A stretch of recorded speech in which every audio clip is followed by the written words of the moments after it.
Welcome to GTPL news. నేను దీపికా రాజ్. వార్తల ముందుగా హెడ్లైన్స్ చూద్దాం. ఉమ్మడి కరీంనగర్ జిల్లాలో రైతులను ఆందోళనకు గురి చేస్తున్న అకాల వర్షం.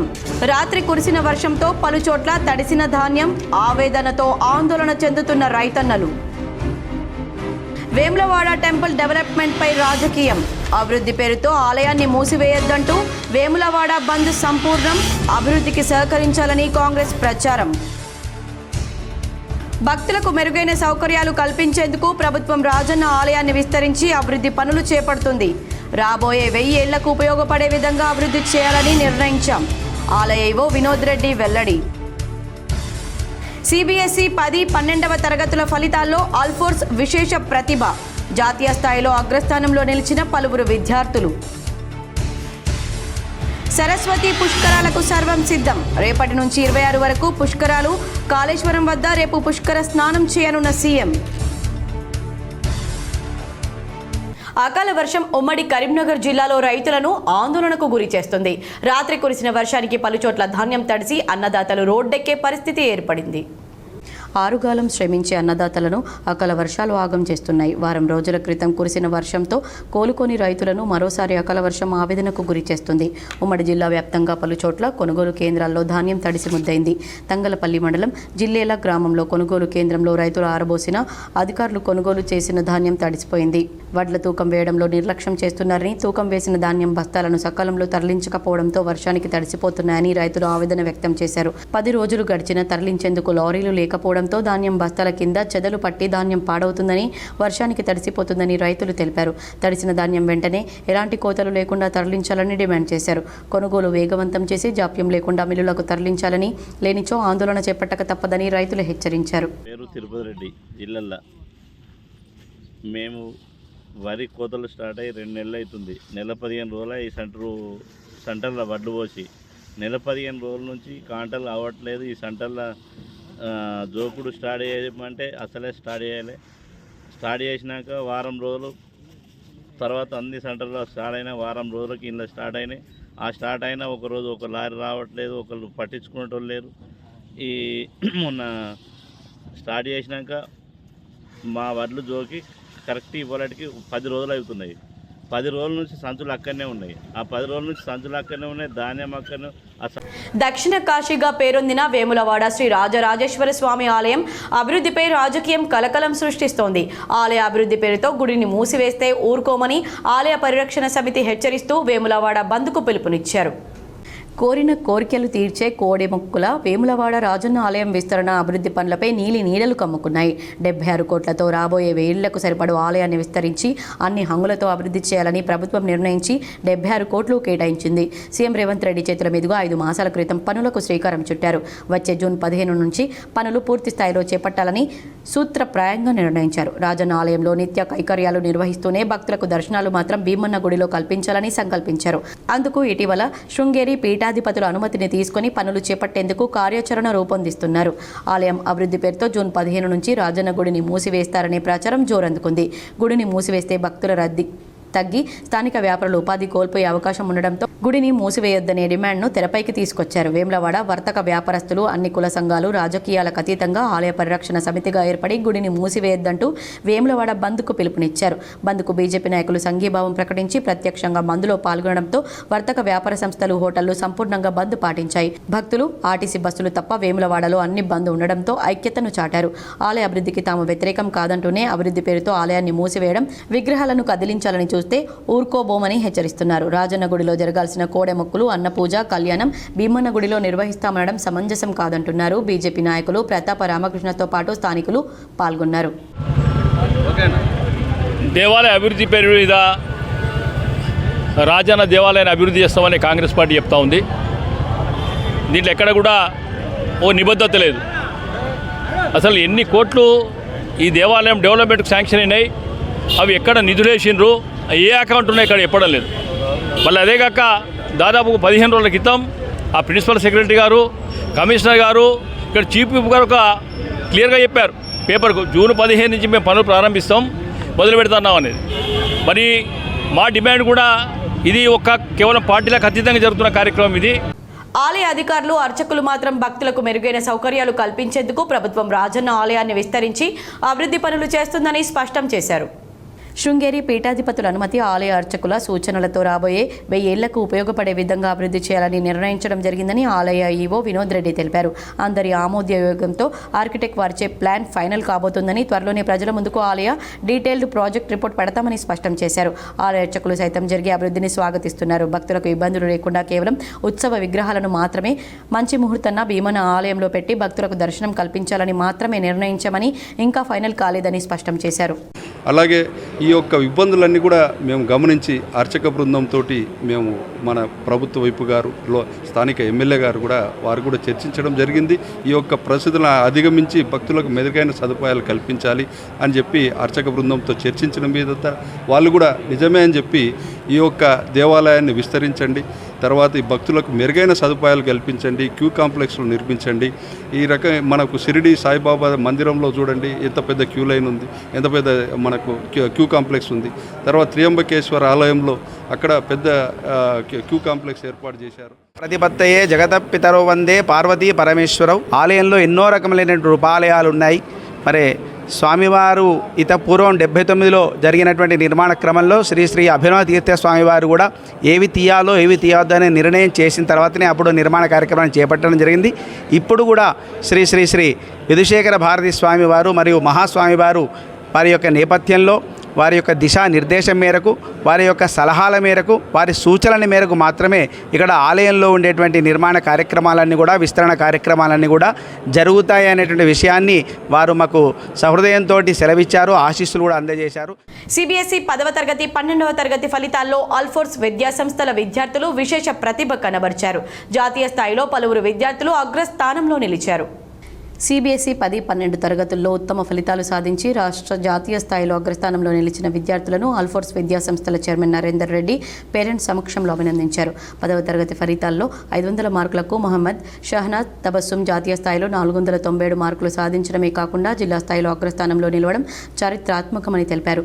ఎం సుచిత్ రెడ్డి 493 మార్కులు, జె సుప్రభ 492 మార్కులు, ఆర్ వేదిక, టి హర్షిని 491 మార్కులు, డి హర్షిత్ 589 మార్కులు, బి ఆకృతి, సిహెచ్ అనీష్ కుమార్, రయానుద్దీన్ 488 మార్కులు, ఏ నక్షత్ర, పి శ్రీవర్షిత, కె నక్షత్ర రెడ్డి 486 మార్కులు, ఎస్ శాలిని, అబ్దుల్ రఫే 484 మార్కులు, డి వివేక్ 483 మార్కులు, టి హర్షవర్ధన్, ఈ ప్రణీత్ రెడ్డి 482 మార్కులు, ఆర్య, కె విశ్వజ 481 మార్కులు, రసేమా ఫాతిమా, అభిరామ్ రెడ్డి 480 మార్కులు సాధించారు. 12వ తరగతి ఫలితాల్లో 500 మార్కులకు వి సంజిత రెడ్డి 482 మార్కులు, ఎన్ అనిరుద్ సాయి 482 మార్కులు, శశాంక్ రెడ్డి 478 మార్కులు, వమీక 473 మార్కులు సాధించి అత్యుత్తమ స్థానంలో నిలవడమే కాకుండా జిల్లా స్థాయిలోనూ అత్యుత్తమ మార్కులను కైవసం చేసుకుని ధీటుగా నిలిచారని తెలిపారు. ఆల్ఫోర్స్ హైస్కూల్ ఆరంభం నాటి నుండి జాతీయ స్థాయి మార్కులతో అత్యుత్తమ ఫలితాలను సాధించడమే కాకుండా అగ్రగామిగా నిలుస్తుందని తెలుపుతూ ఈ సంవత్సరం సైతం జాతీయ స్థాయిలో ప్రభావితం చేసే విధంగా మార్కులు సాధించడం చాలా హర్షించదగ్గ విషయమని తెలిపారు. ఇప్పటివరకు ప్రకటించబడిన వివిధ పరీక్షా ఫలితాల్లో ఆల్ఫోర్స్ ఉత్తమ స్థానంలో ఉందని చెప్పడంలో ఎటువంటి సందేహం లేదని చెప్పారు. ఆరంభం నాటి నుండి ఘన విజయాల పరంపరను కొనసాగిస్తూ తెలంగాణ రాష్ట్ర విద్యారంగానికి దిక్సూచిగా నిలుస్తుందని హర్షం వ్యక్తం చేశారు. ఈ విజయం మరింత ఉత్సాహాన్ని పెంపొందించుకొని ఆదర్శనీయంగా కొనసాగుతామని తెలిపారు.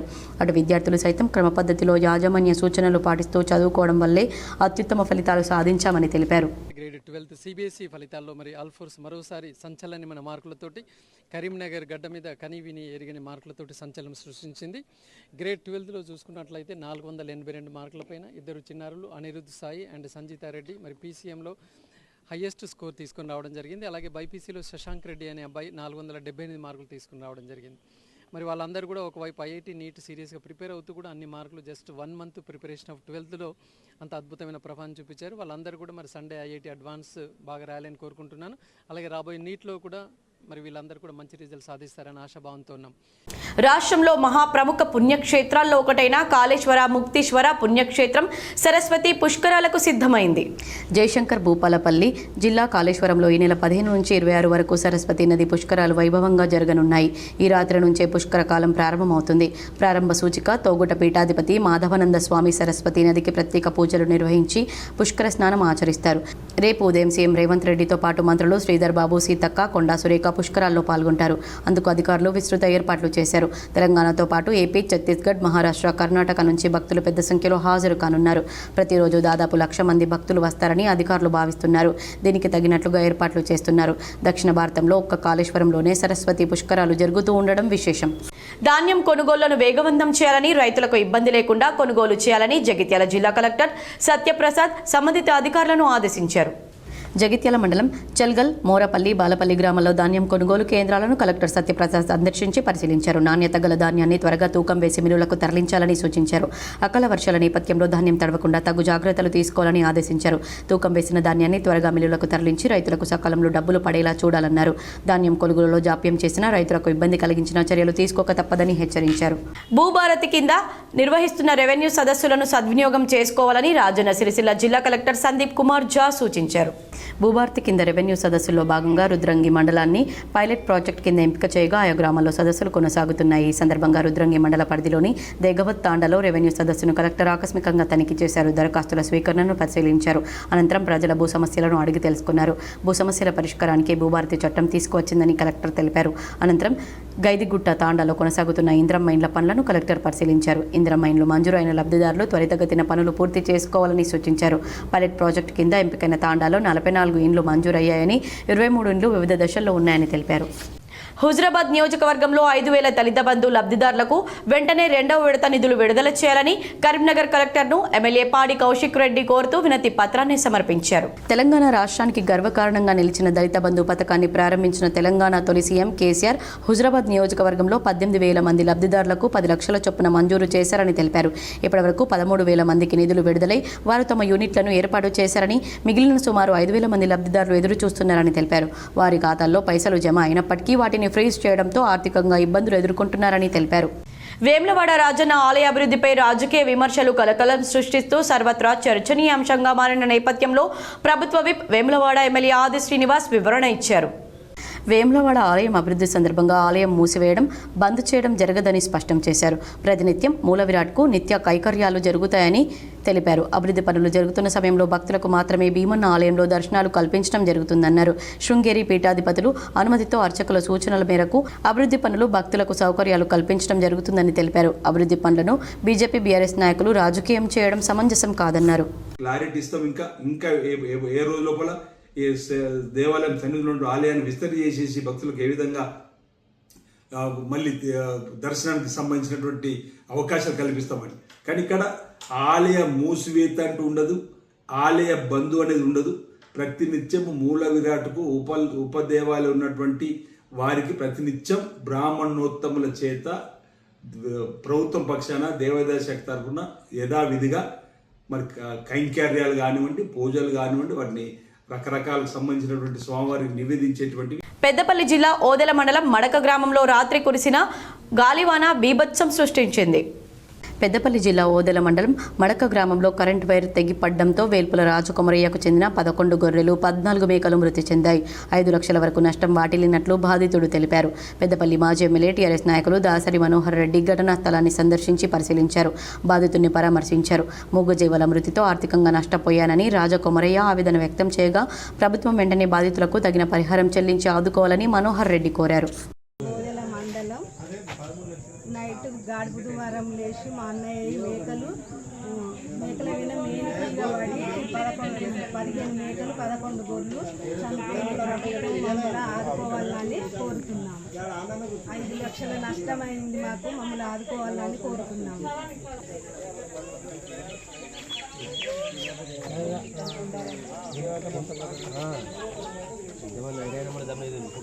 కరీంనగర్లో గానుగ నూనెతో తయారు చేసి దీప్తి డెలిషియస్ కిచెన్ సెంటర్ను ఏసీపీ మాధవి ప్రారంభించారు.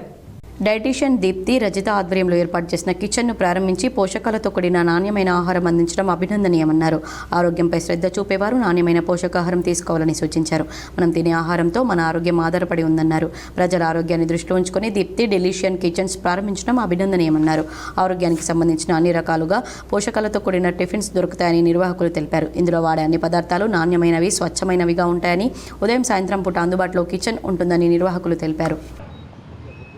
ఈరోజు గొప్ప ప్రారంభం చేసుకుంటున్న దీప్తి కిచెన్ డెలిషియస్ కిచెన్ వారి నిర్వాహకులైనటువంటి దీప్తికి అండ్ రజిత, ఇద్దరు మహిళలు 6 ఉద్యోగులతోటి ఈరోజు ఈ ప్రోగ్రామ్ని వాళ్ళు ఈ వ్యాపారాన్ని స్థాపించడం జరిగింది.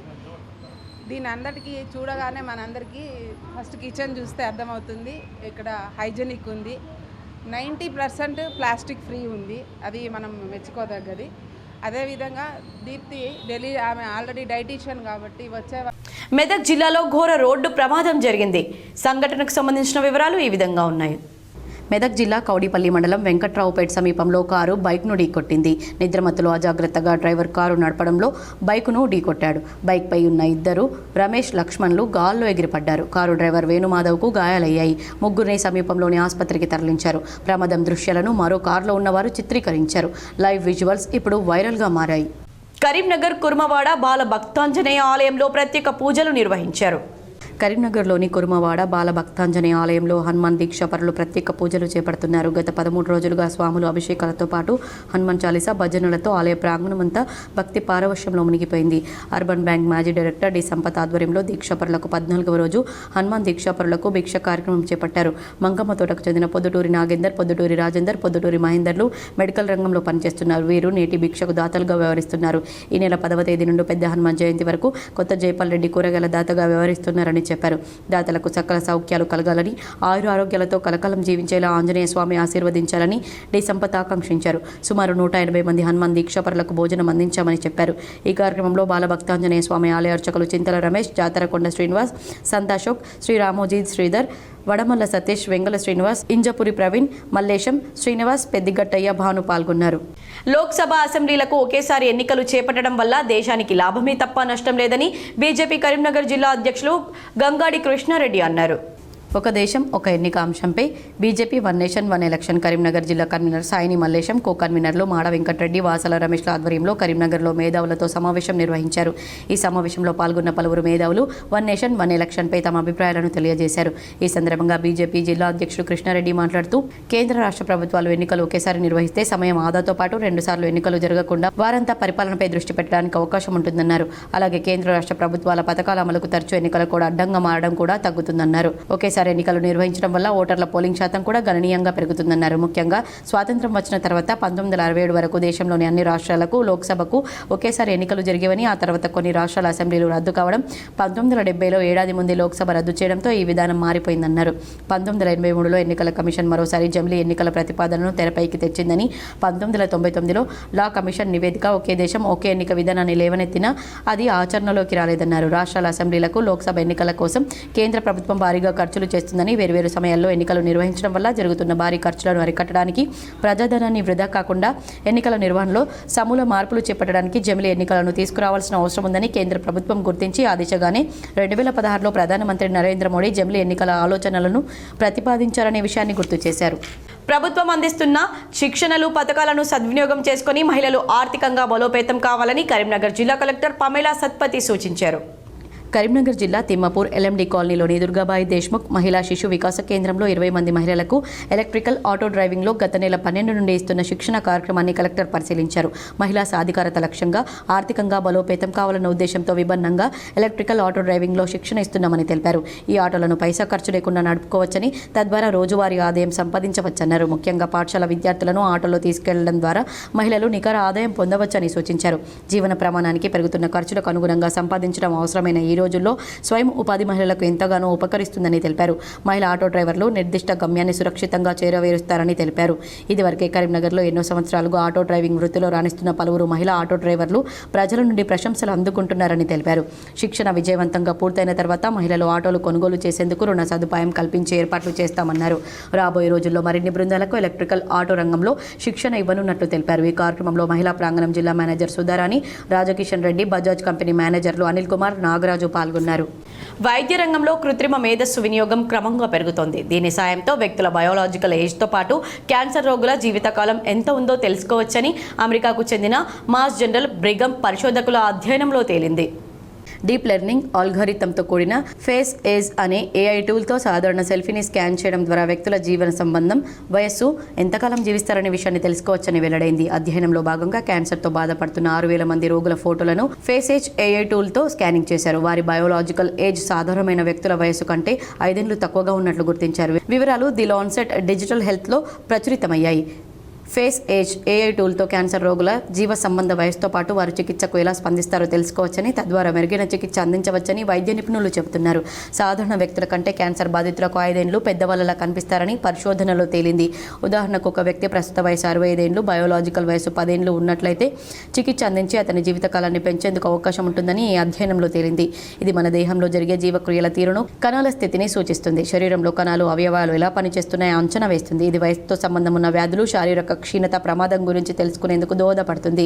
జీవ సంబంధమైన వయస్సు మన జన్యువుల తీరుతో పాటు ఆహార అలవాట్లు, జీవనశైలి, పర్యావరణ పరిస్థితులు తదితర అంశాలపై ఆధారపడి ఉంటుంది. ఆరోగ్యకరమైన వ్యక్తులు అసలైన వయస్సు కంటే బయోలాజికల్ వయస్సు తక్కువగా ఉంటుంది. అనారోగ్య సమస్యలున్న వారిలో అసలైన వయస్సు కంటే బయోలాజికల్ వయస్సు ఎక్కువగా ఉంటుంది.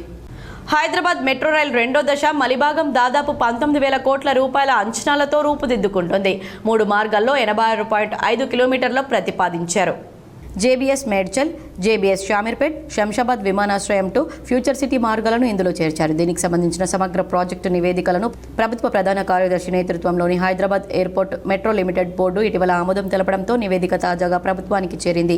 వచ్చే మంత్రివర్గ సమావేశంలో ఆమోదం తెలిపిన అనంతరం కేంద్ర ప్రభుత్వానికి సమర్పించనున్నారు. 3 మార్గాలకు వేరువేరుగా DPRలను సిద్ధం చేశారు. ఎక్కడా డబుల్ డెక్ని ప్రతిపాదించలేదు. గతంలో JBS to Shamirpet, JBS to Medchal మార్గాల్లో డబుల్ డెక్ స్తంభాలను వేయాలని కసరత్తు జరిగింది. ఒక అంతస్తులో రహదారి, 2వ అంతస్తులో మెట్రో నిర్మించాలని భావించిన స్టేషన్లు చాలా ఎత్తులో నిర్మించాల్సి రావడంతో HAML విముఖత చూపింది.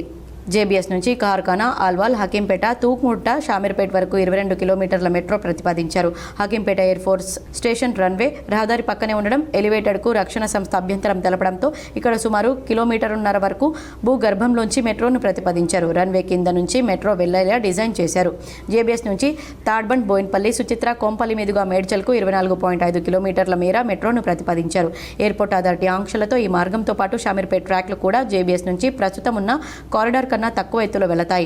3 మార్గాల కూడలిగా JBSను అంతర్జాతీయ స్థాయిలో అభివృద్ధి చేయాలన్న సీఎం ప్రణాళికకు అనుగుణంగా అలైన్మెంట్ను ఖరారు చేశారు. శంషాబాద్ విమానాశ్రయం నుంచి ఫ్యూచర్ సిటీ వరకు 40 కిలోమీటర్ల మార్గం ప్రతిపాదించారు. విమానాశ్రయంలో టెర్మినల్ స్టేషన్ భూగర్భంలో ఉంటుంది. ఈ మార్గంలో రావిర్యాల ORR వరకు ఎలివేటెడ్లో మెట్రో వెళితే అక్కడి నుంచి ప్రభుత్వం కొత్తగా ప్రతిపాదించిన గ్రీన్ఫీల్డ్ రహదారి మధ్యలోంచి భూమార్గంలో 18 కిలోమీటర్లు వెళ్లేలా DPR సిద్ధం చేశారు. రాష్ట్ర సమాచార హక్కు చట్టం కమిషనర్లుగా సీనియర్ జర్నలిస్టులు వి శ్రీనివాస్, అయోధ్యారెడ్డి, న్యాయవాదులు దేశాల భూపాల్, మెహసినా పర్వీన్ ప్రమాణ స్వీకారం చేశారు. బుధవారం హైదరాబాద్లో జరిగిన కార్యక్రమంలో వారితో రాష్ట్ర ప్రధాన సమాచార కమిషనర్ జి చంద్రశేఖర్ రెడ్డి ప్రమాణ స్వీకారం చేయించారు. ఈ కార్యక్రమానికి సీఎం రేవంత్ రెడ్డి, CSK రామకృష్ణరావు హాజరయ్యారు. ఈ సందర్భంగా నూతనంగా ప్రమాణ స్వీకారం చేసిన RTI కమిషనర్లకు సీఎం శుభాకాంక్షలు తెలిపారు. వీరు పదవి బాధ్యతలు చేపట్టిన నాటి నుంచి 3 ఏళ్ల పాటు లేదా వయసు 65 ఏళ్లు నిండే వరకు వారు రాష్ట్ర సమాచార హక్కు కమిషనర్లుగా కొనసాగుతారు. కాగా తెలంగాణలో గత కొంతకాలంగా RTI కమిషన్ ఖాళీగా ఉంది. ఈ నేపథ్యంలో సీఎం రేవంత్ రెడ్డి జోక్యంతో ఇటీవలే కమిషన్ నియామకాన్ని ప్రభుత్వ రాష్ట్ర సమాచార కమిషనర్లుగా 4 ప్రమాణ స్వీకారం చేపట్టింది. RTI ప్రధాన సమాచార కమిషనర్గా IFS అధికారి జి చంద్రశేఖర్ రెడ్డి గత శుక్రవారమే బాధ్యతలు స్వీకరించిన సంగతి తెలిసిందే. మరికొన్ని మండలాల వార్తలు.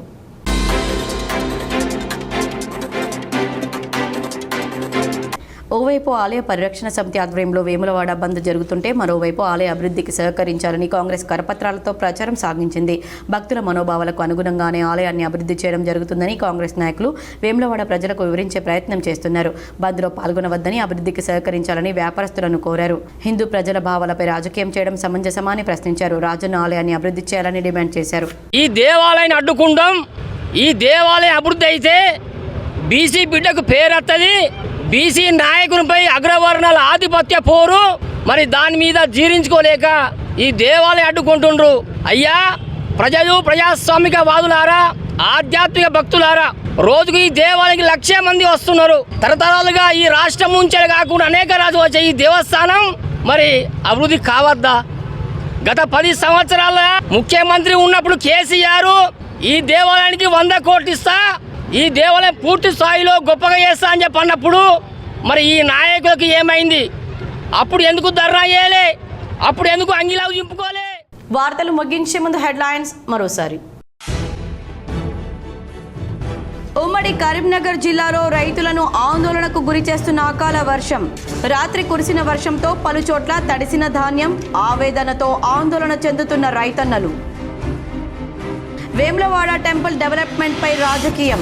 అభివృద్ధి పేరుతో ఆలయాన్ని మూసివేయొద్దంటూ వేములవాడ బంద్ సంపూర్ణం, అభివృద్ధికి సహకరించాలని కాంగ్రెస్ ప్రచారం. భక్తులకు మెరుగైన సౌకర్యాలు కల్పించేందుకు ప్రభుత్వం రాజన్న ఆలయాన్ని విస్తరించి అభివృద్ధి పనులు చేపడుతుంది. రాబోయే 1000 ఏళ్లకు ఉపయోగపడే విధంగా అభివృద్ధి చేయాలని నిర్ణయించాం.